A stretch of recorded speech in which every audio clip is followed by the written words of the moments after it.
যারা EVM machine লুট করেছেন, এসআইয়ের নামে মানুষের ভোট কেটেছেন, এ তথ্য তো আপনারা পাবেনই।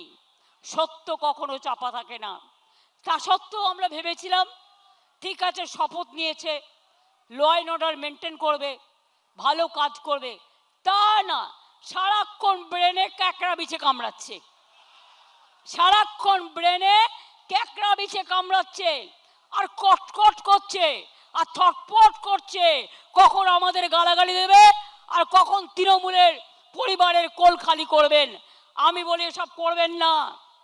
মুখ খুললে আপনি 10 বছরে তৃণমূলে থেকে কি করেছেন মুখোশ খুলে দেবো। মুখ এবং মুখোশ আমায় দেখাবেন না। কেউ ইডির ভয়ে, কেউ সিবিআইয়ের ভয়ে, কেউ সিআইডির ভয়ে। আমি সিআইডিকে এত অ্যাক্টিভ হতে জীবনে দেখিনি। বলে বলে ফেড আপ হয়ে যেতাম। এসটিএফকে দিয়ে, আইসিকে দিয়ে, ওসিকে দিয়ে 14,000 কেস করেছে। জেনে রাখুন, ওয়ার্ল্ড গিনিস বুক অফ রেকর্ডে নাম তোলার মতো 14,000 নেতা কর্মীদের বিরুদ্ধে কেস করেছে। কর্মীরা মাথা নত করেনি, জেলে গেছে। জেল থেকে ফিরে আসলে মালা দিয়ে বরণ করবেন।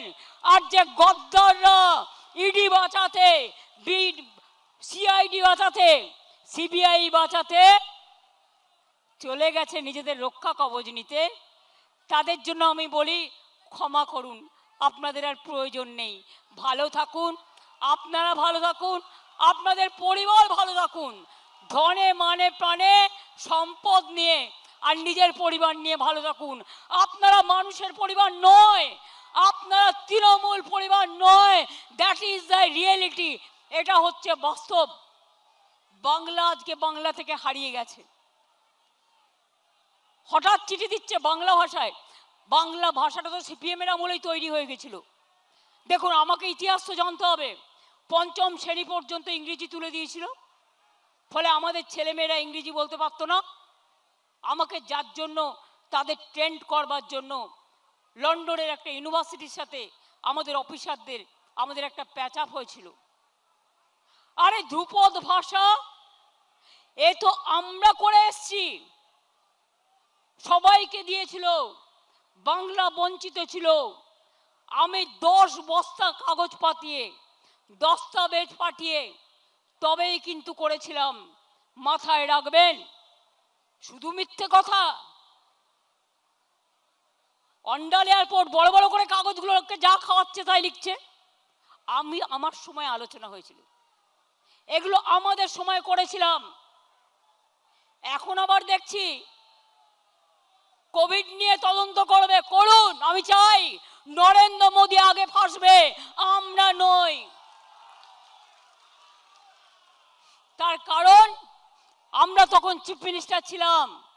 ভিডিও কনফারেন্স করে একটা কোম্পানির নাম ব্র্যাকেট করে গোল করে এখান থেকে, এই কোম্পানি থেকে কোভিডের ইঞ্জেকশন নিতে হবে, এটা যিনি বলেছিলেন তার নাম ভারতবর্ষের প্রধানমন্ত্রী মোদিজি।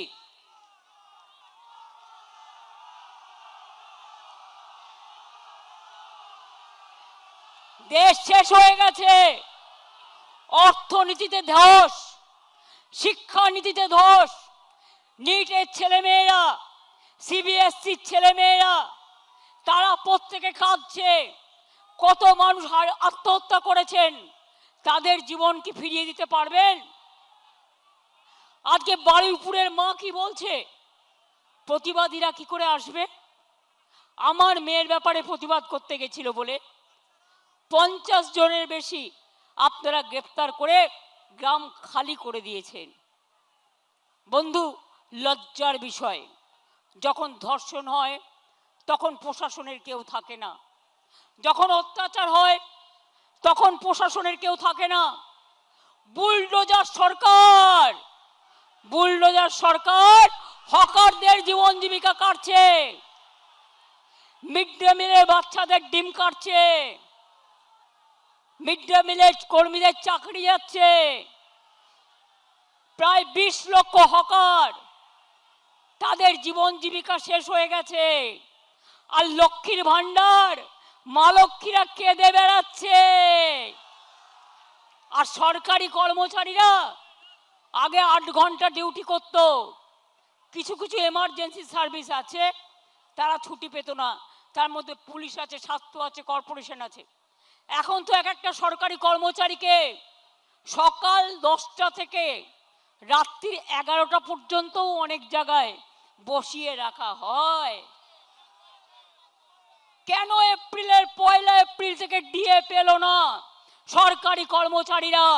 আমি তো ক্লিয়ার করে দিয়ে এসেছিলাম, আমরাও বছরে 2 বার 10% দিয়ে দিতাম। তাহলে বুঝুন, এপ্রিল, মে, জুন, জুলাই, আগস্ট, সেপ্টেম্বর 6 মাস কিন্তু চলে গেল, 6 মাসের ডিএটা কিন্তু দিল না। অঙ্কটা কি দাঁড়ায়?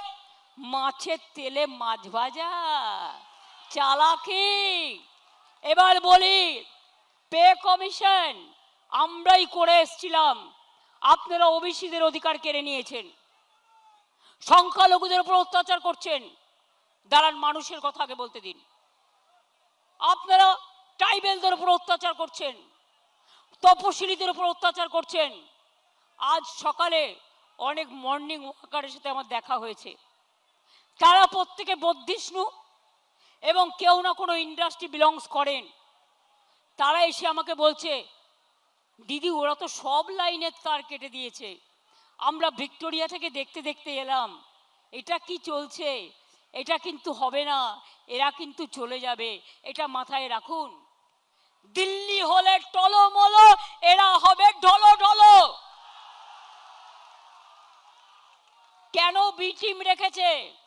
যদি কখনো দিল্লির নেতারা ঠিক করে কে কি হবে সরিয়ে দেয়, তাহলে এই বি টিম তখন সাপোর্ট দেবে, তার আগে বি টিমও ভেঙে যাবে। ভয় দেখিয়ে কিছু মানুষকে কিছুক্ষণের জন্য চুপ রাখা যায়, সারাক্ষণের জন্য যায় না। 3টে বাড়ি যখন ভেঙে দেওয়া হলো বড় বড় বুলডোজার দিয়ে, হকারদের প্রত্যেকটা এলাকায় উচ্ছেদ হলো উইদাউট কম্পেনসেশন, তখন কোথায় ছিলেন এই নেতারা? আজকে বোঝাচ্ছেন आप लोगों को रक्षा करने के लिए। মিটিংয়ে বলছে সেই নেতাকে, ওপেনলি বলছে, কি বলছে? কুণাল আমায় বলেছে, বলছে जाइए अभी आप जितना मर्जी बिजनेस कीजिए। কারা গেছে জানেন? হুক্কা থেকে শুরু করে ইডি ছক্কা, ব্যবসায়ের পক্কা, এবার হবে ঢক্কা, এটা মাথায় রাখবেন। আমার বাংলা মা আজকে অসম্মানিত হচ্ছে। বাংলাটা আজ বাংলায় নেই, বাংলাটা লুম্পেনদের হাতে চলে গেছে, দেশটা লুম্পেনদের হাতে চলে গেছে। দেখছেন কি অবস্থা চলছে, এই জিনিস চলতে পারে না। শুনুন, আজকে ইনডোর আউটডোরের কথা বলে যাচ্ছি। বিজেপি করছে ইনডোর, আমরা করছি আউটডোর। অনেক চক্রান্ত করেও রোখা যায়নি, আবার 1997-এ ফিরে যাব। আর যতক্ষণ আপনাদের না হারাবো, আমি কণ্ঠরোধ করে দিলেও আমি ব্যাক আউট করব না, আপনাদের ব্ল্যাক আউট করব। Subscribe to One India and never miss an update. Download the One India app now.